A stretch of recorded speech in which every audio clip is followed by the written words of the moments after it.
عثمان صاحب، کتنی بڑی تاریخی ڈیولپمنٹ ہے. گزشتہ روز ہم دیکھ رہے تھے کہ نریندر مودی کا برتھ ڈے بھی تھا، تو کیسا گفٹ ملا اسے اس موقع پر؟ کیونکہ سعودی عرب اور پاکستان باہمی ایک دوسرے کے نہ صرف اتحادی بن چکے ہیں، لیکن خدا نخواستہ اگر کسی کو کوئی تھریٹ ہوتا ہے یا کسی کے اوپر کوئی جارحیت کا مظاہرہ کیا جاتا ہے تو دونوں ایک دوسرے کا دفاع بھی یقینی بنائیں گے.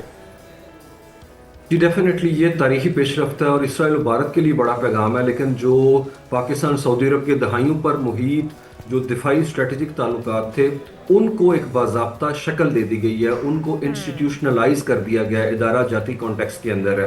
اور اس کے اوپر 2 سے 3 سال سے مذاکرات جاری تھے، لیکن نو ڈاؤٹ اس کی جو ٹائمنگ ہے وہ بڑی سگنیفیکنٹ ہے. دوحہ حملے کے تناظر کے اندر اگر اس کو دیکھا جائے تو ڈیفینیٹلی اس سے خطے کے اندر ایک اسٹریٹجک شفٹ آئے گا. اسٹریٹجک کیلکولس جو طاقت کا توازن ہے وہ ڈیفینیٹلی بہتر ہوگا. اور دوسری طرف اس سے مشرق وسطیٰ کے اندر جو آپ کہہ لیں کہ سلامتی کے معاملات ہیں اس پہ بڑا گہرا مثبت اثر پڑے گا. اور ساتھ ہی ساتھ اگر ہم دیکھیں تو مسلم امہ کے اتحاد کا یہ مظہر ہے. اور پاکستان نو ڈاؤٹ ہمارے لیے بڑے آنر کی بات ہے کہ مقدس مقامات کے حوالے سے اگر کوئی خدشہ ظاہر کیا جا رہا ہے کہ اسرائیل کے عزائم اگر ہم دیکھیں تو وہ تو نو ڈاؤٹ اس وقت مصر کو خطرہ ہے، الجیریا کہہ رہا ہے ہم پہ اٹیک ہو سکتا ہے، حماس کا دفتر ہے ادھر، ترکی کو خطرہ ہے، استنبول میں پولیٹیکل بیورو ہے حماس کا، ادھر اٹیک ہو سکتا ہے. عثمان شاہد صاحب، جس طرح سے پوری دنیا اس وقت اکنالج کر رہی ہے، مجھے لگتا یہ ہے کہ آنے والے دنوں میں سپر پاور کا جو ٹیگ تھا وہ پاکستان سے، امریکہ سے ہٹ کے پاکستان پر لگنے والا ہے. کیونکہ اس وقت تمام ممالک 10 مئی کے واقعے کے بعد سے، اس جنگ کے بعد سے پاکستان کو بہت برتری حاصل ہوئی ہے، پاکستان کو اکنالج کرنے لگے ہیں اور پاکستان کو سپر پاور کی طرح دیکھنے لگے ہیں اور پاکستان کے اوپر تکیہ کرنے لگے ہیں. کیا سمجھتے ہیں کہ پاکستان اور سعودی عرب کا یہ معاہدہ کوئی تاریخ رقم کرنے والا ہے، کوئی نیا انقلاب لانے والا ہے؟ جی ڈیفینیٹلی میرے خیال میں یہ انتہائی ہسٹورک، دنیا کے عالمی اخبارات کی اگر آپ اپنا سرخیاں چیک کریں، ہیڈ لائن چیک کریں تو اسرائیل سے لے کے نارتھ امریکہ اور اکراس اٹلانٹک کے اخبارات جو ہیں جتنی نمایاں کوریج دے رہے ہیں اس کو ہے، میرے خیال میں ہمیں اس کی سگنیفیکنس کا اندازہ ہو جانا چاہیے. اس میں کوئی شک نہیں ہے، جس طرح سے آپ نے بات کی کہ 10 مئی کو پاکستان نے عالمی دنیا کے اوپر یہ ثابت کر دیا کہ سائز جو ہے اس کے کانٹیکسٹ کے اندر آپ کو ملکوں کو جو اپنا طاقت ہے اس کو نہیں گیج کرنا چاہیے. تو میرے خیال میں یہی ریفلیکشن نظر آتی ہے ہمیں اس کانٹیکسٹ میں بھی. اور پاکستان نے ثابت کیا ہے کہ ان لائک امریکہ ہم قابل اعتماد پارٹنر ہیں خطے کے اندر ہے. تو میرے خیال میں نو ڈاؤٹ اس کی لارجر امپلیکیشن ہے اور اس میں دفاع کے تمام پہلو شامل ہیں. بالکل. اچھا، اگر دفاع کی بات کی جائے تو پاکستان کے پاس صلاحیت بھی ہے، پاکستان کے پاس جرأت بھی ہے اور اس کا عملی مظاہرہ جس طرح سے 10 مئی کو پاکستان نے کیا بھی صحیح، 4 روز کی جنگ میں اپنے سے 5 گنا بڑی فوج کو جس طرح سے ہم نے چاروں شانے چت کیا ہے، پوری دنیا اس کی معترف ہے. لیکن پاکستان اکنامکلی نسبتاً کمزور ہے. عرب دنیا کے پاس، سعودی عرب کے پاس وسائل کی بے شمار اپرچونٹیز موجود ہیں. تو پاکستان کو اس کو کس طرح سے اپنے حق میں استعمال کرنا ہے کہ ہم اپنی اسٹرینتھ بنائیں، اپنے جذبے کو، اپنے جو استطاعت ہے یا اپنی جو صلاحیت ہے اس کو اکنامکلی بھی مضبوط بناتے ہوئے دنیا کے سامنے ابھر کے آئیں؟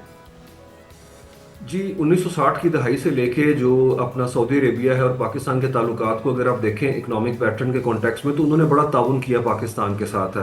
اگر ہم اسی جوہری طاقت جو آج پاکستان ہے، نو ڈاؤٹ اور ہمارے لیے بڑا اعزاز ہے مسلم دنیا کے اندر، تو 1998 میں دھماکے کرنے سے پہلے ہمیں گارنٹی دی گئی تھی سعودی عربیہ کے کنگ کی جانب سے کہ آپ کو یومیہ 50,000 بیرل ہم فری اپنا دیں گے پیٹرول اور آپ جو ہے اپنا قدم اٹھائیں. تو بڑا کلیدی کردار تھا سعودی عرب کی گارنٹی کا.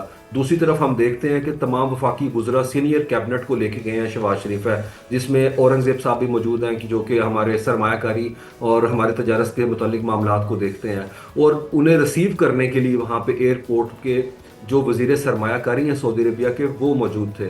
تو اس دورے کے دوران یہ بھی توقع کی جا رہی ہے کہ دیگر شعبوں کے اندر بھی اسی طرح سے باضابطہ طور کے اوپر ہمیں معاہدے دیکھنے کو ملیں گے. اور نو ڈاؤٹ پاکستان کے 25 لاکھ کے قریب تارکین وطن ہمارے امیگرینٹس وہاں کے اوپر ہیں جو وہاں سے بڑا چنک بیچتے ہیں ریمیٹنس کا، جس کی وجہ سے $350 بلین کی ہماری اکانومی جو ہے اس کو کافی حد تک جو ہے نا سپورٹ ملتی ہے. عثمان صاحب، آپ کو کیا لگتا ہے سعودی عرب کے بعد اب دیگر عرب ممالک بھی پاکستان کی طرف دیکھیں گے اپنے دفاعی تعاون کو آگے بڑھانے کے لیے؟ کیونکہ امریکہ کے اوپر تو تکیہ کر کے دیکھ لیا اور جہاں پہ بات آتی ہے اسرائیل کی وہاں پہ امریکہ سارے جو اپنے یقین دہانیاں ہیں، وعدے ہیں، اصول ہیں، وہ سارے پس پش ڈال دیتا ہے. تو اب آپ کو لگتا ہے کہ یہ سلسلہ اور آگے بڑھے گا، عرب دنیا پاکستان پہ ریلائی کرے گی اور یہ معاہدے آگے بڑھنے جا رہے ہیں؟ جی اس میں کوئی شک نہیں، خلیجی ریاستیں جس طرح سے غیر یقینی اور عدم تحفظ کا شکار ہیں تو ایک گرینڈ اسٹریٹجک ڈائیورسٹی کی طرف وہ جا رہے ہیں. وہ خطے کے اندر اپنے دیگر پارٹنر کو دیکھ رہے ہیں. جس طرح پاکستان کو مرکزی حیثیت حاصل ہوگی ہوئی ہے اس وقت، اگر ہم ریجن کے اندر دیکھیں مرکزی سیکیورٹی پلیئر بن گیا پاکستان ہے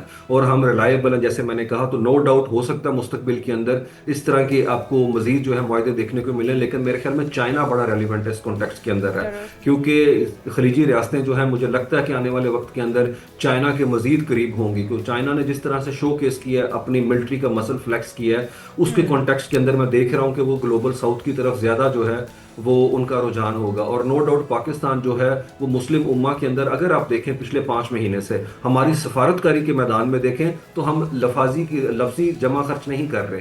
ہم نے بڑا روبسٹ قسم کا سٹانس لیا، چاہے وہ اپنا غزہ کا کیس ہو، چاہے وہ ایران کے معاملہ دیکھیں ہم، چاہے قطر پہ اٹیک ہو، تو ہم ہمیشہ جو ہیں آپ کو فرنٹ لائن کے اوپر نظر آئیں گے. تو میرے خیال میں پاکستان نے تمام مسلمان ملکوں کو یہ میسج دیا ہے کہ ہم بیلنس اسٹرائک کریں گے سب کے ساتھ اور ہم کسی کیمپ کا حصہ بننے نہیں جا رہے اور ایک ملک پہ اٹیک جو ہے وہ سب پہ اٹیک تصور کیا جائے. تو میرے خیال میں مومنٹ آف اپورچونٹی ہے مسلم دنیا کے لیے. عثمان شاہی صاحب، جس طرح سے آپ تمام ممالک یہ سوچنے پر مجبور ہو گئے ہیں کہ ان کو بھی ایٹمی ملک ہونا چاہیے، ایٹمی طاقت ہونا چاہیے، یا اپنے پاس ایٹ لیسٹ اتنی پاور، اتنی اسٹرینتھ موجود ہونی چاہیے تاکہ اسرائیل یا کسی بھی دشمن کی طرف، اگر کوئی دشمن کی طرف دیکھتا ہے تو اس کو جواب دیا جا سکے.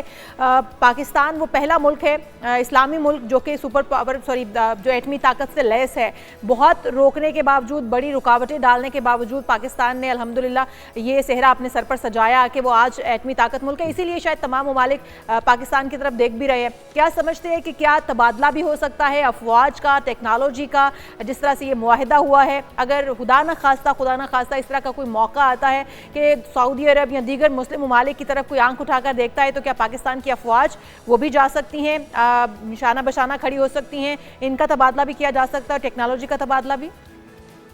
جی ڈیفینیٹلی، بالکل. بلکہ امریکن پریس یہ لکھ رہا ہے کہ پاکستان جو ہے وہ سعودی عربیہ 2003 میں بھی ایک معاہدے کے قریب تھے اور وہاں پہ مشق بھی کی گئی تھی کس طرح سے ہمارے وار ہیڈ جو ہیں سعودی عربیہ میں جو ان کے بیلسٹک میزلز ہیں اس پروگرام کے ساتھ اٹیچ کیے جا سکتے ہیں. ہم دیکھتے ہیں ہمارے شاہین 3 اس کا تقریباً 2800 کلومیٹر کی رینج ہے اور اسی لیے امریکہ نے دسمبر کے مہینے میں 2024 میں پاکستانی جو کمپنیز تھی ان پہ پابندی لگا دی تھی کیونکہ 3900 کلومیٹر کا فاصلہ ہے یہاں سے. لیکن اگر پاکستانی نو ڈاؤٹ اس معاہدے کے نتیجے میں ہمارا ویپن جو ہے وہاں کے اوپر اپنا ہم اگر پاس آن کرتے ہیں تو نو ڈاؤٹ ہم ڈیپ ہٹ کر سکتے ہیں جا کے وہاں کے اوپر ہے. اور میرے خیال میں ہم نے ثابت کر دیا ہوا ہے جو کنونشنل وار تھی انڈیا کے ساتھ ہے.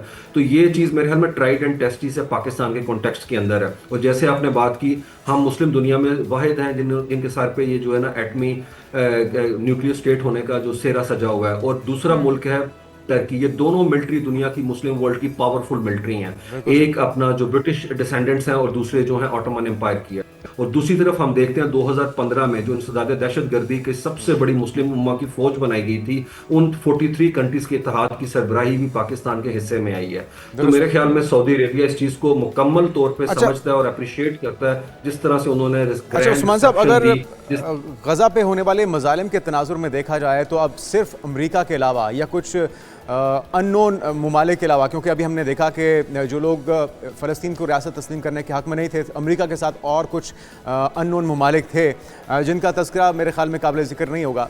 تو آپ کو لگتا ہے کہ جو ابھی عرب اسلامک ایک اجلاس ہوا ہے اس کے اندر ان تمام ممالک کو جو کہ اسرائیلی جارحیت کے خلاف ہیں، جتنا بھی مغربی دنیا ہے جس کے اندر اہم ممالک ہیں، فرانس سمیت، کینیڈا ہے، آسٹریلیا ہے، اسپین ہے، ایک لمبی فہرست ہے، پورا مغربی ایک دنیا ہے جو کہ اب فلسطین کے حق میں کھڑی ہوئی ہے، تو ان کو بھی شامل کرنا چاہیے اور اسرائیل کے خلاف ایک اتحاد کا حصہ انہیں بھی بنانا چاہیے تاکہ ایک حتمی وار ہو، فائنل جس کو کہتے ہیں منہ توڑ جواب ہو اور نیتن یاہو کو سبق سکھایا جائے. جی ڈیفینیٹلی میرے خیال میں سفارتی محاذ کے اوپر ان کے ساتھ اتحاد ممکن ہے کیونکہ سیکیورٹی کے معاملات کے حوالے سے بہت مشکل لگ رہا ہے کیونکہ امریکہ کا نیٹو پہ اور یورپ پہ بہت پریشر ہے اور یہ مہینہ انتہائی امپورٹنٹ ہے. 10 اپنا سپٹمبر کو جو اٹیک دوحہ پہ ہوا وہ خلیجی ریاستوں کا 9/11 میں اسے سمجھتا ہوں ہے. اور 22 سپٹمبر کو جو کہ اس وقت اجلاس جاری ہے یونائٹڈ نیشن کی جنرل اسمبلی کا جس سے خطاب کریں گے ہمارے وزیر اعظم بھی اسی دورے کے دوران انہوں نے وزٹ کرنا ہے امریکہ کو. تو وہاں پہ فرانس نے، یو کے نے اور کینیڈا نے کہا ہے کہ ہم جو فلسطین کے 2 اسٹیٹ سولوشن ہے اس کے حوالے سے بات کریں گے اور باضابطہ طور پہ تسلیم کریں گے.